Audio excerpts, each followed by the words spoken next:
감사합니다. 모델 캘리브레이션 즉 모델이 실제 상황에 맞게 정확하게 작동하도록 조정하는 것에 대해 조금 더 이야기하고 싶습니다. 구체적인 예로 학자금 대출 같은 것을 들어볼까요? 정책이 바뀔 때 모델은 어떻게 적응하나요? 질문은 두 가지입니다. 첫째로 학자금 대출을 당장 갚지 않아도 되는 유예 정책이 생겨서 사람들이 돈을 갚지 않게 되었을 때 모델은 과거 데이터를 보고 사람들이 이제 돈을 안 갚아도 된다고 생각해서 지불 능력을 따질 때 이 부분을 무시하게 되나요? 그리고 4달 전에 정책이 다시 바뀌어서 이제 학자금 대출을 갚아야 합니다. 어제 나온 1분기 데이터를 보면 연체율이 급증했고 월급 압류 가능성도 생겼는데 이런 정책 변화에 대해 모델은 어떻게 캘리브레이션, 즉 조정을 하나요? 그리고 답변하시면서 학자금 대출 상환이 다시 시작된 것에 대해 어떻게 생각하시는지도 말씀해 주시면 감사하겠습니다. 우선 제가 먼저 드릴 말씀은 개인적으로 학자금 대출 문제가 어떤 영향을 줄지 전혀 모른다는 것입니다. 제가 강조하고 싶은 기술적인 관점은 우리가 만든 시스템이 매우 포괄적인 해결책이라는 점입니다. 이 모델은 매크로 베리어블 즉 경제 변수들이 서로 어떻게 작용하는지에 대해 어떤 특정한 가정을 하지 않습니다. 예를 들어 실업률이 어느 정도면 대출, 사고가 어느 정도 날 것이라는 식의 고정된 생각을 하지 않는다는 뜻입니다. 아까 설명했듯이 이 모델은 시간이라는 정보를 타임 에즈 어 피처, 즉 시간 자체를 하나의 특징으로 삼고 이를 모델 안에 수천 가지 다른 특성들과 역동적으로 결합합니다. 학자금 대출 예시와 관련해서 모델 안에서 실제로 일어나는 일은 이렇습니다. 학자금 대출이 있는 대출자들이 있는데 어떤 이들은 돈을 갚고 있고 어떤 이들은 갚지 않고 있습니다.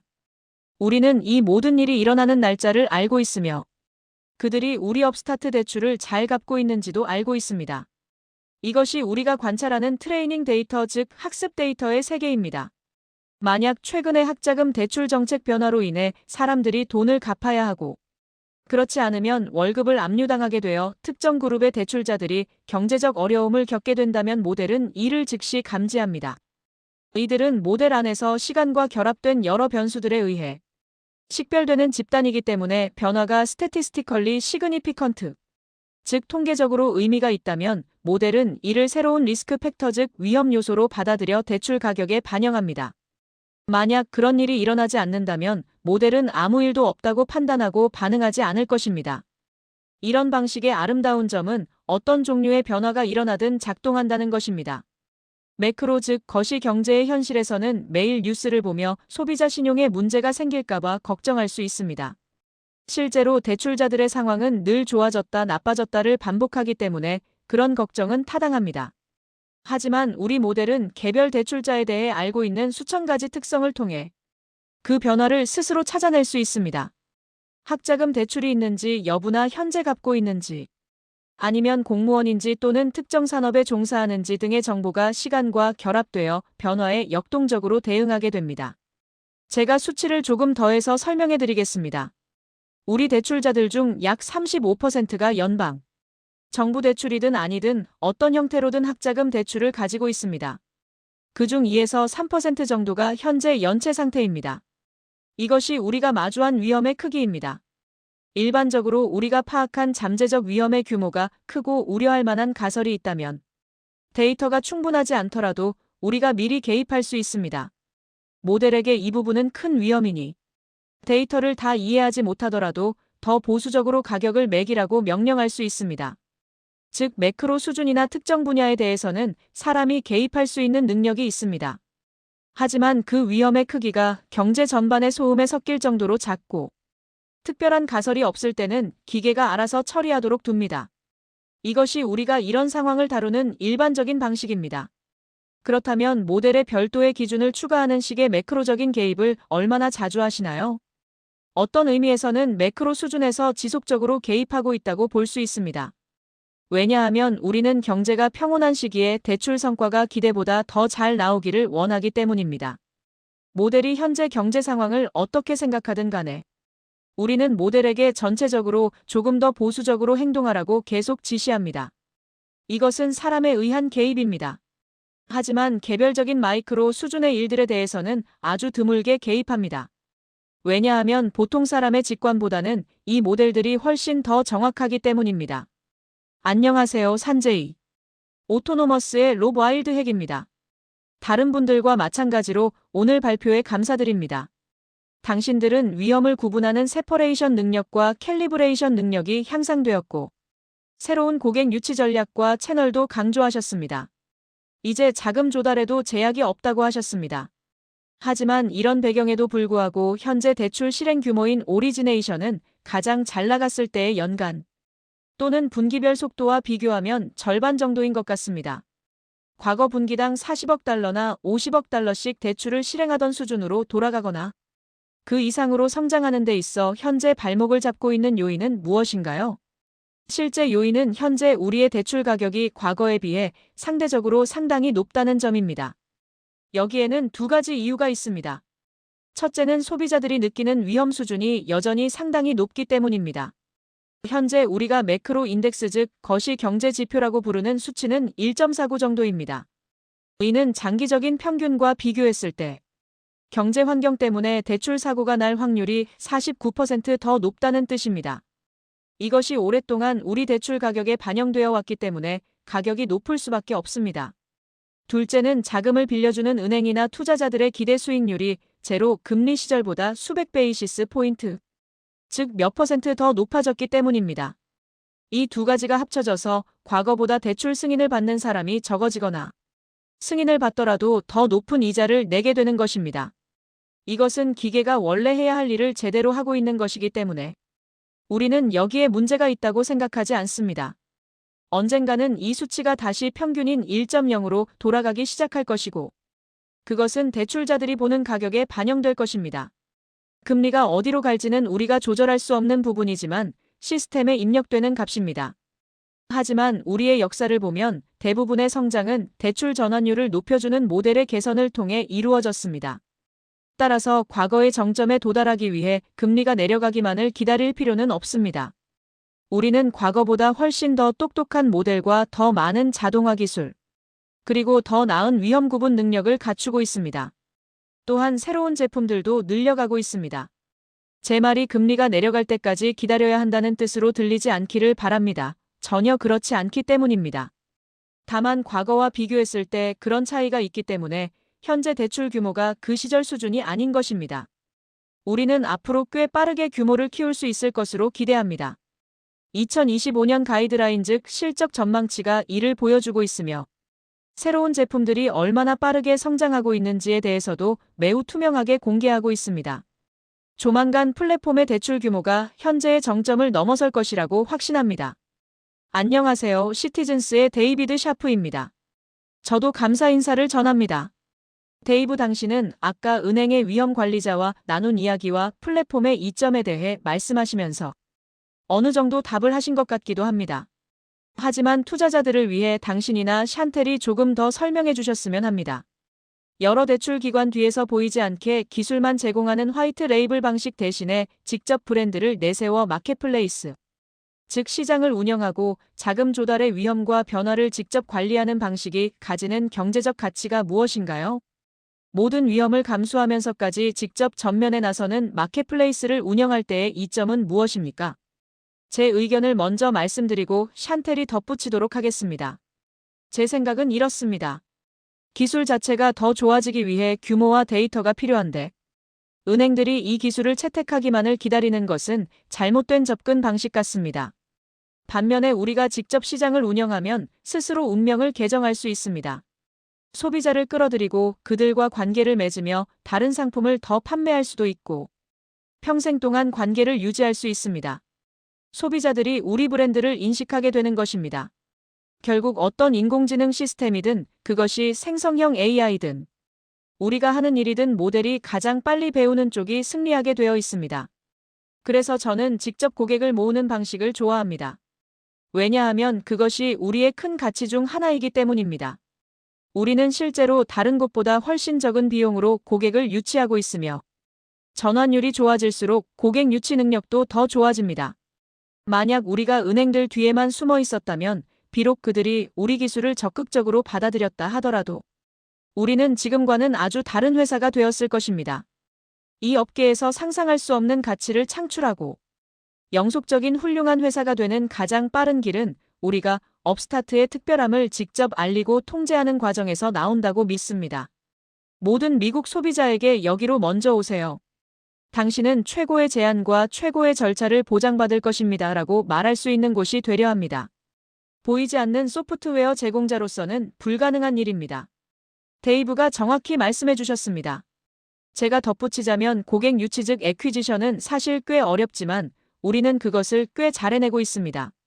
고객 유치가 어려운 이유는 개별 대출 프로그램들이 아주 구체적인 요구사항이나 소비자만을 타겟으로 할 때 마케팅 비용이 비싸지고 규모를 키우기 어렵기 때문입니다. 우리 마켓플레이스의 아름다운 점은 자본과 수요를 한 곳에 모을 수 있다는 것입니다. 그래서 소비자들에게 당신이 어떤 종류의 신용대출을 원하든 여기서 다 해결할 수 있다는 더 강력한 메시지를 줄 수 있습니다. 뒤에서 다양한 대출 자본을 모았기 때문에 승인율도 더 높일 수 있습니다. 이런 점들이 우리 소비자 브랜드가 계속해서 좋은 결과를 낼 수 있게 해줍니다. 그 은행 위험 관리자에 대한 이야기는 경쟁에 대한 질문과도 연결되는데 기억해야 할 중요한 점이 있습니다. 보통의 은행은 우리가 오늘날 하는 방식을 완전히 편안하게 느끼지 못합니다. 은행들이 편안해할 만한 방식은 우리가 2015년쯤에 했던 초기 모델 수준일 것입니다. 우리는 매년 새로운 것을 추가하는 속도가 업계가 이런 신기술에 적응하는 속도보다 훨씬 빠릅니다. 특히 규제가 강한 분야에서는 네트워크 이펙트 즉 네트워크 효과가 강력하기 때문입니다. 만약 우리가 전통적인 금융기관들이 받아들일 수 있는 속도에 맞춰 기술 출시 속도를 늦췄다면 그것은 우리가 선택한 전략에 있어서 죽음이나 다름없었을 것입니다. 고객 유치 자체의 효율성도 우리가 매우 잘하고 있는 부분이지만 그것은 주로 한 번의 거래를 의미합니다. 우리는 그보다 그 소비자와의 관계가 시간이 지남에 따라 어떻게 유지되는지 그리고 그 관계를 통해 평생 동안 창출할 수 있는 가치인 라이프타임 밸류에 점점 더 신경을 쓰고 있습니다. 이것은 단순히 소프트웨어만 제공해서는 달성할 수 없는 것입니다. 안녕하세요. FT 파트너스의 매트 오닐입니다. 시간 내주셔서 감사합니다. 산제이 당신의 마지막 슬라이드에서 리볼빙 즉 한도가 정해져 있어 반복해서 빌릴 수 있는 상품에 대해 언급하신 것을 보았습니다. 리볼빙 상품을 출시하려는 계획이 어떤지 말씀해 주실 수 있나요? 두 가지 질문인데 하나는 상업적 출시와 그에 대한 생각이고 다른 하나는 모델 측면에서 현재의 일회성 대출과 달리 반복적으로 일어나는 대출 심사, 즉 언더라이팅에 우리 모델이 얼마나 잘 적응할 수 있는지 궁금합니다. 첫 번째 질문에 대해서는 현재 실험 중이라는 말씀만 드릴 수 있습니다. 지금 단계에서 더 드릴 말씀은 없습니다. 모델의 확장성에 대해서는 폴의 의견을 들어보겠습니다. 네, 제가 아까 우리 기술이 오늘날 얼마나 자연스럽게 확장 가능한지에 대해 조금 말씀드렸습니다. 기술적인 기법 자체는 매우 확장성이 좋지만 새로운 제품 카테고리로 들어갈 때 트레이닝 데이터 즉 학습 데이터가 부족한 것이 제한 요인이 됩니다. 이런 시스템이 작동하려면 학습 데이터는 필수 재료이기 때문입니다. 새로운 제품을 출시할 때는 우리가 이미 했던 모든 기술들을 거의 그대로 복사해서 적용할 준비가 되어 있지만 실제 가치를 만들어내려면 일정량 이상의 학습 데이터가 쌓일 때까지 기다려야 합니다. 따라서 리볼빙이나 다른 신제품을 출시할 때 처음에는 꽤 작은 규모로 시작하는 것을 보게 될 것입니다.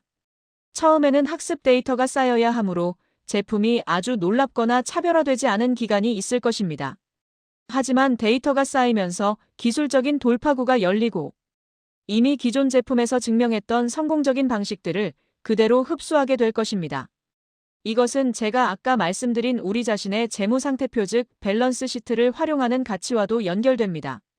우리 자본을 사용하면 이런 일들을 매우 빠르게 시도해 볼 수 있기 때문입니다. 그래서 그것이 우리에게 매우 중요한 도구입니다. 댄 질문해 주세요. 정말 반갑습니다. 미즈호의 댄 돌레브입니다. 발표 정말 좋았습니다.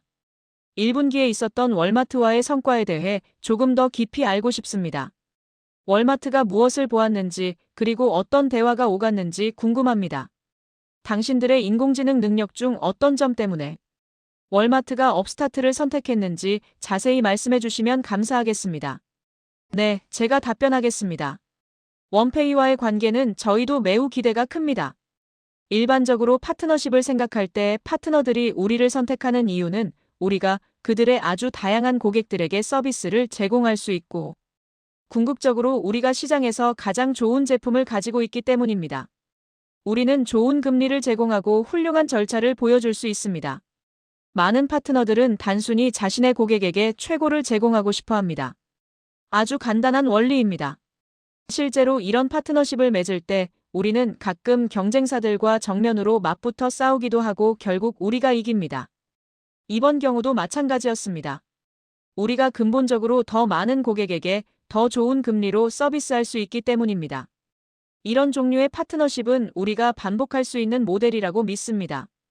우리의 핵심 제품을 다른 회사를 통해 공동 브랜드로 출시하고 배포하는 방식입니다. 파트너 입장에서 고객에게 신용대출 상품을 제공하려 할 때 누가 승인을 받을 수 있는지, 금리는 괜찮은지, 얼마나 오래 걸릴지 등 수많은 고민을 하게 됩니다. 고객을 아끼기 때문입니다. 고객을 좋은 길로 안내하고 있는지 걱정합니다. 그래서 우리가 강조하는 비즈니스 강점, 즉 최고의 경험과 모두를 위한 최적의 금리를 제공한다는 점이 우리를 협력하고 싶은 파트너 1순위로 만들어줍니다. 그것이 현재의 관계를 설명해주며 다른 파트너들을 통해 우리 제품을 시장에 내놓는 좋은 기반이 됩니다. 다시 말씀드리지만 우리는 항상 우리 브랜드를 함께 알리고 싶어 합니다. 소비자들이 업스타트가 누구인지 알고 경험해야 한다고 생각하며 이런 파트너십이 그것을 가능하게 해줍니다. 안녕하세요. 제 질문은 자동화와 고객 유치 비용, 즉 커스터머 애퀴지션 코스트에 관한 것입니다. 자동화되지 않은 나머지 10%에서는 어떤 일이 일어나나요? 그리고 고객 유치 비용의 효율성이 어느 수준에서 최적화될 것으로 보시나요? 특히 앞으로 추가적인 수익원을 고려할 때 어떻게 생각하시는지 궁금합니다. 그 10%는 우리 모델이 이 신청자가 나쁜 의도를 가진 사람이 아니라는 충분한 확신을 갖지 못할 때 발생합니다. 제공된 정보가 앞뒤가 맞지 않을 때 같은 경우입니다. 그래서 자동화율은 절대로 100%가 될 수 없습니다. 세상에는 막아야 할 나쁜 의도를 가진 사람들이 항상 존재하기 때문입니다. 그런 사람들을 막다 보면 안타깝게도 선량한 대출자들도 일부 멈춰 세우게 됩니다. 약간의 절차와 사람의 개입을 거친 후에야 승인이 나는데 그게 바로 그 10%의 정체입니다. 완벽하게 좋은 대출자이지만 우리 시스템이 아직 그들을 나쁜 사람들과 완벽히 구분해낼 만큼 똑똑하지 못한 경우입니다. 이것은 시간이 흐르면서 변할 것입니다. 고객 유치 비용에 대해 다시 질문해 주시겠어요? 네, 그 부분에 대해 우리는 이렇게 생각합니다. 현재 우리는 대출 건당 수익성인 유닛 이코노믹스에 만족하고 있기 때문에 비용을 억지로 더 낮추려는 욕심은 없습니다. 차라리 그 비용을 성장에 쏟아붓고 싶습니다. 유닛 이코노믹스가 만족스러운 수준이라면 더 많은 성과를 내서 더 많은 사람들을 우리 플랫폼으로 데려오는 것이 낫습니다.